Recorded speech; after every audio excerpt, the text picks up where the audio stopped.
নমস্কাৰ তোমালোকক আমাৰ অন্যটি ভিডিঅ'লৈ স্বাগতম জনাইছো। আজি আমি এই ভিডিঅ'টোত আলোচনা কৰিম মাই ল্যান্ড অৰ্থাৎ মোৰ জন্মভূমি বা মোৰ ঠাই যেটো কবিতা সেই কবিতাটো সম্পূৰ্ণ ওয়াৰ্ড মিনিং অৰ্থাৎ শব্দ অৰ্থখিনি অসমীয়াত আলোচনা কৰিম। এই শব্দ অৰ্থখিনি জানিলে তোমালোকৰ কি সুবিধা হ'ব জানানে? তোমালোকে যেতিয়া কবিতাটো পৰীক্ষাৰ কাৰণে মুখস্থ কৰিবা তেতিয়া তোমালোকৰ যেতিয়া ওয়াৰ্ড মিনিংখিনি জানিবা তেতিয়া মুখস্থ কৰিবলৈ অতি সহজ হ'ব। এই চেপ্টাৰটো বা এই কবিতাটোৰ যেটো অসমীয়া আলোচনা আমি অতি সুন্দৰভাৱে কৰি থোৱা আছে। তোমালোকে আমাৰ চেনেলত বা তলত ডেসক্ৰিপচনৰ লিংকটো দিয়া আছে, নহলে তোমালোকে কি কৰিবা আমাৰ চেনেলত এই ভিডিঅ'টো এই পাঠটোৰ কি হৈছে অসমীয়া আলোচনা দিয়া আছে, তোমালোকে এবাৰ চাই ল'বা। তেতিয়া তোমালোকে এইখিনি অতি সুন্দৰভাৱে বুজি পাবা। গতিকে আহা এতিয়া আমি শব্দ অৰ্থখিনি চাওঁ। এতিয়া কি কৰিছো আমি তোমালোকে বুজিবৰ কাৰণে প্ৰথমতে ইংৰাজী শব্দ লিখিছো, তাৰপিছত আমি উচ্চাৰণ লিখিছো, তাৰপিছত আমি কি লিখিছো ইয়াৰ অৰ্থ লিখিছো। গতিকে আহাচোন চাওঁ। তোমালোকে কি কৰিবা এই ভিডিঅ'টো পজ কৰি তোমালোকে নিজৰ নিজৰ বহিত নোট ডাউন কৰি ল'বা।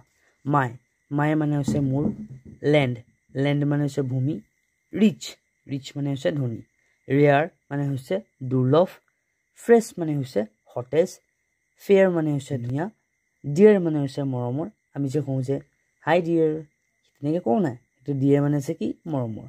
নেটিভ ল্যান্ড মানে হৈছে কি জন্মভূমি, নেটিভ ল্যান্ড মানে কি জন্মভূমি। আহাচোন বাকীখিনি চাওঁ।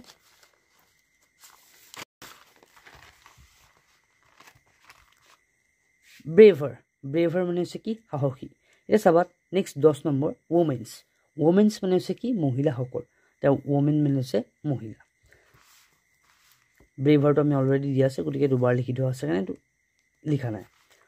HEARTS হিয়াৰ্টছ মানে হৈছে হৃদয়বোৰ, থিংক মানে হৈছে চিন্তা কৰা, ডাই মানে হৈছে মৃত্যুবৰণ বা মৃত্যু হোৱা, সেভ মানে হৈছে ৰক্ষা কৰা, আৰু সৰ্বশেষত আমি কি পাইছো ডিভাইন, লৰ্ড ডিভাইন মানে হৈছে বহুত ঐশ্বৰিক। লৰ্ড ডিভাইন মানে হৈছে কি বহুত ঐশ্বৰিক।